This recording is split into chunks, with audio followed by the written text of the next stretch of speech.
जय सिया राम। सनातन परिवार ज्ञान चर्चा में आप सबका स्वागत है।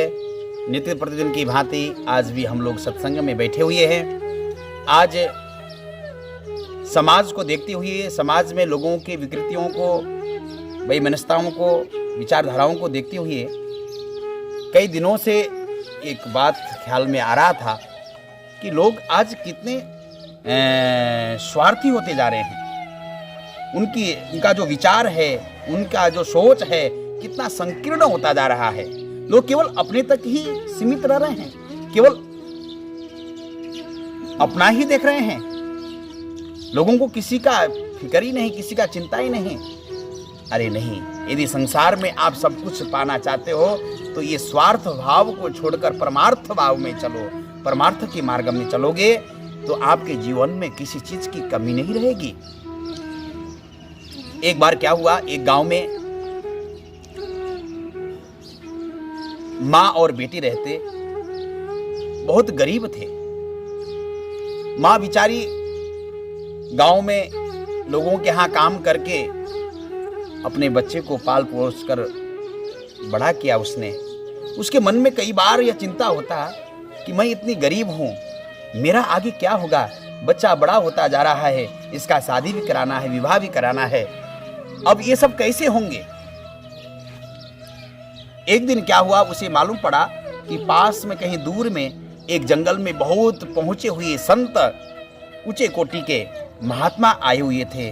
और उसको मालूम पड़ा कि कोई भी प्रश्न करता है, उस प्रश्नों का उत्तर वो ठीक प्रकार से देते हैं। उस माँ के विचार मन में हुआ कि हम भी संत के पास में जाकर कोई प्रश्न करें।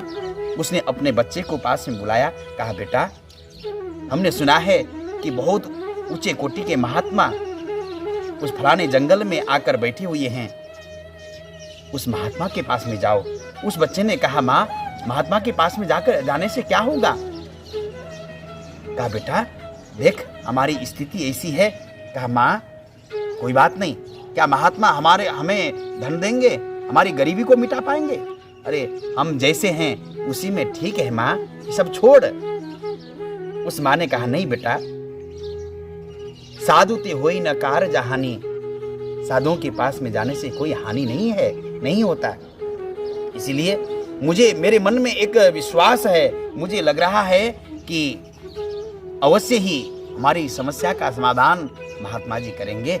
जा बेटा, एक प्रश्न जाकर महात्मा जी से पूछना।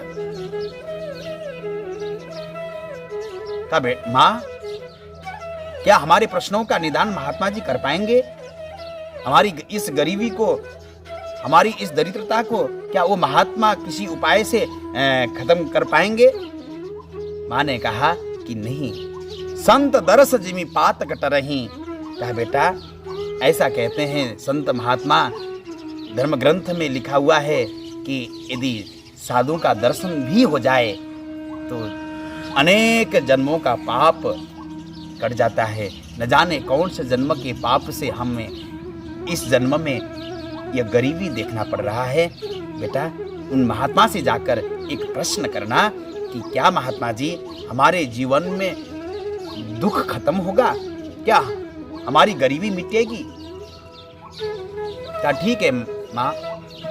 माँ के कहने पर वो बेटा तैयार हुआ और घर से महात्मा जी के पास निकल पड़ा। चलते चलते शाम हुआ, रात हुआ। बच्चा एक सेठानी जी के पास में पहुंच गया। सेठानी अपने हवेली के बाहर कुर्सी में बैठी हुई थी। उस बालक ने जाकर सेठानी जी से कहा, हे अम्मा, मुझे रात्रि विश्राम करना है, क्या आप मुझे अपने घर में विश्राम करने दोगी। कोई बात नहीं, मुझे अपने कमरे में मत सुलाओ, कहीं भी आप किसी भी घर के कोने में सुला दोगी, मैं सो लूंगा। आप गाय बांधने वाले जगह में भी अगर आप मुझे सुला दोगी तो भी मैं सो लूंगा, पर आज रात्रि मुझे विश्राम करने के लिए दीजिए। सेठानी को दया आई और सेठानी ने उस बच्चे को पकड़कर अपने घर के अंदर ले गई और उसको रात्रि विश्राम दिया। सुबह जब बालक उठकर जाने लगा, उस सेठानी ने पूछा कि बेटा, तू कहाँ जा रहा है। उसने अपनी सारी बात बताई कि फलाने जगह एक बहुत अच्छे संत आए हुए हैं, मेरी माँ ने कुछ प्रश्न पूछने के लिए मुझे भेजा है। उस सेठानी ने कहा, बेटा तो एक प्रश्न मेरा भी पूछ आना। उस बालक ने कहा, अरे सेठानी जी, अम्मा, अरे आपके पास में तो खूब धन संपत्ति है, वैभव है, क्या आपके पास में भी कोई प्रश्न है? कि हाँ बेटा, धन संपत्ति तो सब कुछ है, पर मेरा प्रश्न है, मेरी एक बिटिया है और उसका अभी तक शादी नहीं हो पाया है। वो गूंगी है, बोल नहीं पाती। महात्मा जी से पूछा ना, क्या उस बेटी का भी शादी होगा? उस बच्चे ने कहा, ठीक है अम्मा, मैं जरूर पूछूंगा। बालक वहां से निकल पड़ा। चलते चलते दोपहर का 12 बज गया। भूख लगने लगा तो अचानक एक किसान अपने खेत में हल जोतने के बाद बैठकर भोजन कर रहा था। उससे समय में वो बालक पहुंच गया। उस किसान ने जब बालक को आते हुए देखा, उसे पास में बिठाकर उसे भोजन कराया। पहले का समय था, लोग पहले की हमारी भारतीय संस्कृति में ऐसा विधान था कि लोग अपने घर में आए हुए अतिथि का सत्कार करके बाद में अपना भोजन आदि करते। पहले अतिथि को भोजन खिलाकर बाद में भोजन पाते। उस किसान ने भी ऐसा किया, बालक को भोजन खिलाया। और जब बालक जाने लगा, किसान ने पूछा, बेटा कहाँ जा रहे हो? उस बालक ने किसान से अपना पूरी कहानी सुनाई। उस किसान ने कहा, बेटा एक प्रश्न महात्मा जी से मेरा भी कर आना। कहा कि आपका भी प्रश्न है कोई? हाँ बोलिए, क्या प्रश्न है? आपने मुझे भोजन खिलाया है, जरूर मैं प्रश्न पूछकर आऊंगा। किसान ने कहा कि बेटा, मैंने इस पेड़ को, इस आम के पेड़ को बचपन से पाल पोस कर इतना बड़ा किया है, पर इस पेड़ में अभी तक फल नहीं आया। मैं जब भी इस आम के पेड़ की ओर देखता हूँ तो मेरा मन खिन्न हो जाता है, उदास हो जाता है कि इतने दिनों से पाल पोस कर बड़ा किया, अभी तक इसमें कोई फल नहीं लगा। महात्मा जी से पूछ के आना, क्या इस पेड़ में भी कभी फल लगेगा? कहा ठीक है। बालक आगे बढ़ा। 2-4 घंटे के बाद में बालक को प्यास लगने लगा। उसने देखा एक गांव के किनारे एक कुटिया में बाबा जी भजन में बैठे हुए थे, आत्मचिंतन में बैठे हुए थे। वो बालक पास में गया और महात्मा जी को प्रणाम करके बालक ने महात्मा जी से कहा, बाबा जी मुझे प्यास लग रही है, क्या आप मुझे पानी पिलाओगे? महात्मा जी ने कहा, बेटा तुझे प्यास लग रहा है? हाँ बाबा जी। उन्होंने अपना कमंडलू दिया और उस कमंडलू से उस बालक ने जलपान करके अपनी प्यास को बुझाया। बालक जब आगे बढ़ने लगा तो महात्मा जी ने पूछा, बेटा कहाँ जा रहे हो? महात्मा जी से भी उस बालक ने अपनी सारी कहानी सुनाई। फिर उस महात्मा जी ने कहा, बेटा उन महात्मा जी से हमारा भी एक प्रश्न कर आना। बालक ने सोचा, अरे आप तो स्वयं बाबा जी हो और आपको किस चीज की कमी है? आपका भी कोई प्रश्न है क्या? कि हाँ बेटा, मैं यहाँ बैठे बैठे भजन करते हुए मुझे 12 वर्ष हो गए और अभी तक मुझे आत्मज्ञान नहीं मिल पाया, मुझे बुद्धत्व की प्राप्ति अभी तक नहीं हो पाया। उन महात्मा जी से पूछना, क्या मुझे इस जन्म में बुद्धत्व की प्राप्ति होगी? कहा ठीक है। वो बालक निकल पड़ा। चलते चलते शाम को अपने गंतव्य स्थान पर जहाँ पे जाना था उसे, वो बाबा जी महात्मा जी के पास में पहुँच गया और देखा तो महात्मा जी ध्यान में बैठे हुए थे। जैसे ही उनका ध्यान से उठने का समय हुआ, महात्मा जी ने अपने नेत्र को खुला है, देखा सामने एक बालक। महात्मा जी ने को देखकर बालक ने प्रणाम किया। महात्मा जी ने पूछा, बेटा कैसे आए हो? कि मेरी माँ ने मुझे कुछ प्रश्न भेजा है और हमने सुना है कि आप प्रश्नों का उत्तर देते हैं। कहा बेटा तूने सुना तो ठीक है और तू ठीक समय में पहुंचा है।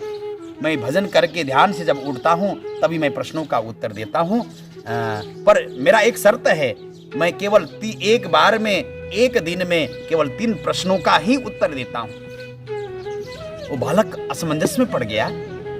बालक ने सोचा, मेरे पास में तो 4 प्रश्न है, मेरी माँ का प्रश्न, उस सेठानी का प्रश्न, उस किसान का प्रश्न और उस बाबा जी का प्रश्न, पर महात्मा जी का नियम है केवल 3 ही प्रश्न का उत्तर देते हैं।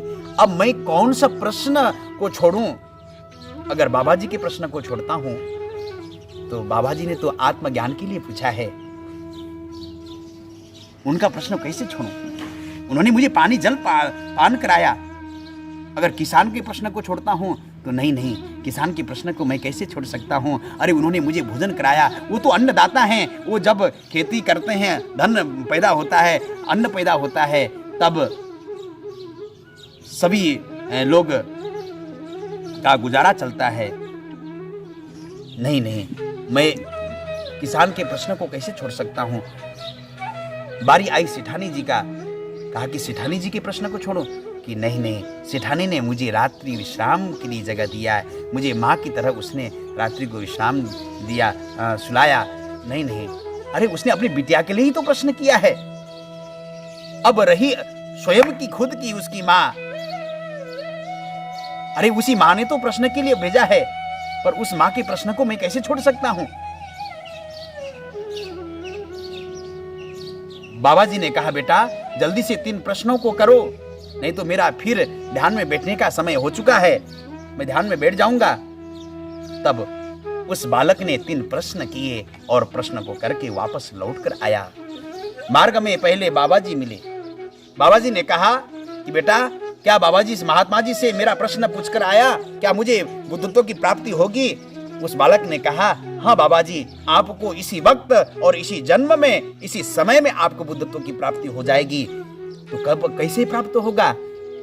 कहा कि आपके जटा में जो आपने मणि रखा है, उस मणि को निकालकर आप फेंक दीजिए, तभी आपको बुद्धत्व की प्राप्ति होगी।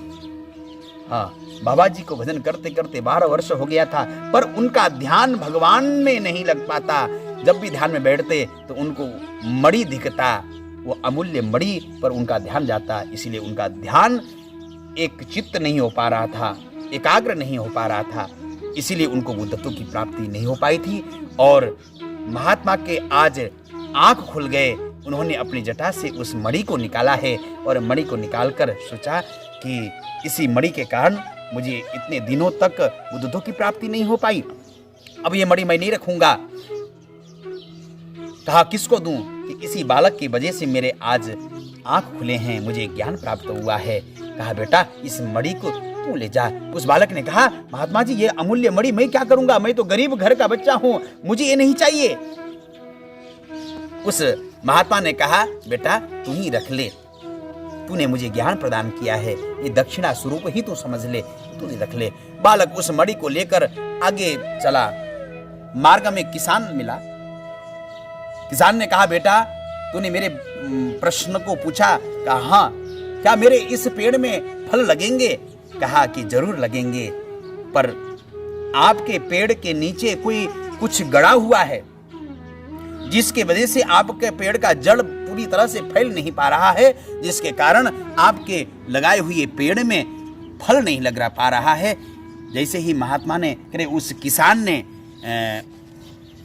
जड़ के नीचे से खुदाई किया तो महाराज वहां से बड़े बड़े घड़ों में सोने असर्फियों से भरे हुए घड़े उसको मिले, और जैसे ही उसको निकाला उस किसान ने तुरंत बैलगाड़ी को बुलाया है और उस बैलगाड़ी में उन सोने और असरफी से भरे हुए घड़ों को, मटकों को उसमें रखकर उस बालक को सौंप दिया।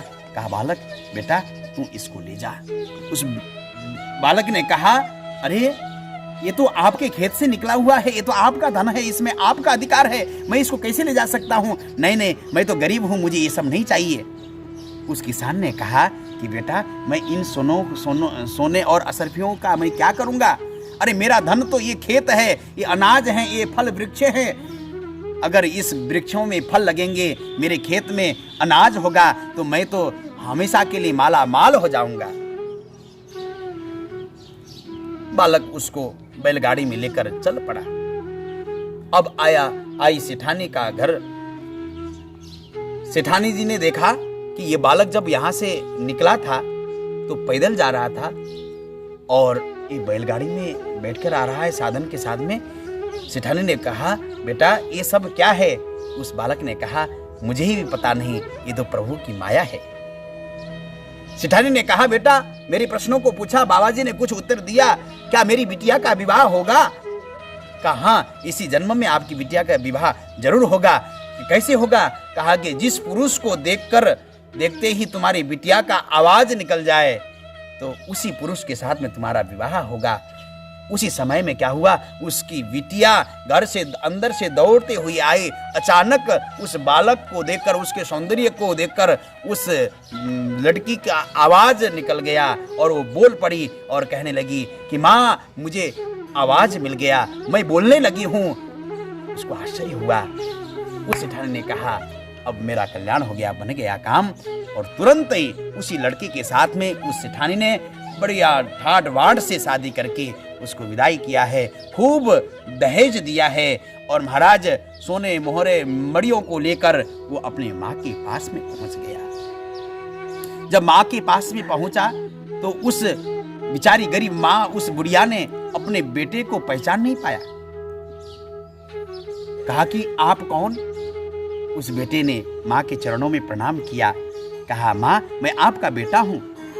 कहा बेटा, ये क्या है? ये सोना चांदी, ये सब कपड़े लत्ते तू कहां से चोरी करके तो नहीं लाया? किसी का छीन कर तो नहीं लाया? जा जल्दी से ले जाकर तू पहुंचाया।